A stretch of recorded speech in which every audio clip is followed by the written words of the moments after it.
So, you are about to start a new scenario of WEGOWW2. Here are 5 things to remember while in the setup phase. Number 1. Reposition units within their assigned setup areas. Each scenario starts with units placed in their historical areas of operation. The player is not restricted to these starting positions. In fact, the player is free to reposition units anywhere within its assigned setup area. Setup areas are color-coded. The display of these setup areas can be toggled on and off by pressing hotkey Q. Number 2.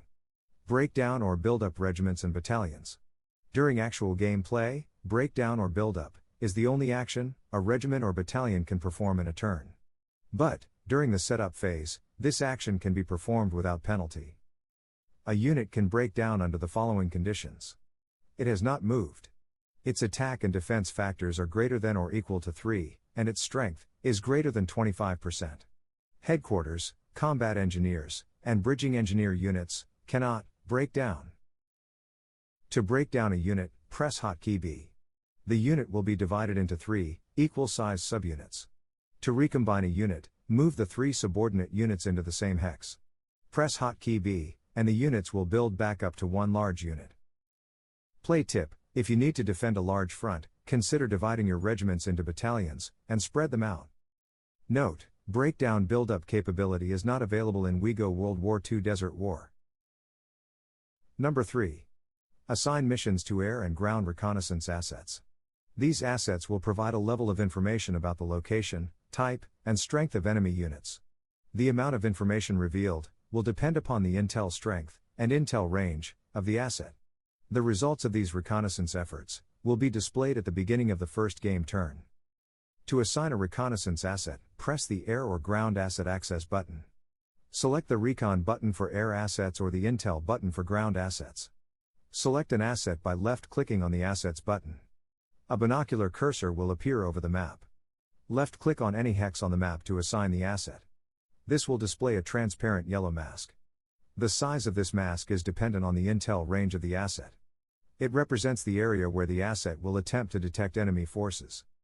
The intel strength decreases with range. For example, intelligence in the assigned hex is gathered using the asset's full intel strength. However, the intel strength decreases by 1 per hex distant from the asset's assigned hex. But, the intel strength never falls below a strength of 1. Number 4. Reassign divisions to other corps. This step is not required if you are happy with the historical headquarters assignments at the start. But, if your plan would work better logistically by assigning a division to another corps, this is a good time to do it. Press the button with the star. This will show the headquarters buttons. Select the Reassign Headquarters button. Divisions that can be reassigned are highlighted. Organizations that cannot be reassigned are darkened. Select the division to be reassigned and then select the corps to which it is to be assigned. Play tip: the Soviets have operational groups, also known as OGs. OGs are corps headquarters. Examples are OG Zurahlev, OG Vulcan, and OG Laskin. Divisions can be transferred between these corps. Note: the division reassignment capability is not available in WEGOWW2 Desert War. Number 5. Check the supply status of headquarters and their subordinate units. Press hotkey H to display the headquarters support lines. If the line color to a unit is green, then that unit is within supported range of the headquarters. If the line is yellow, the unit is at extended support range. If the line is red, the unit is isolated. And if the line is black, the unit is encircled.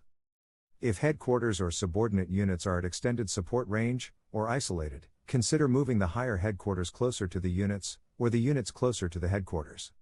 This will ensure your units are in the best possible supply status when the game starts. In conclusion, remember these 5 steps when you set up your next game. Follow them and you will be stepping off on the right foot.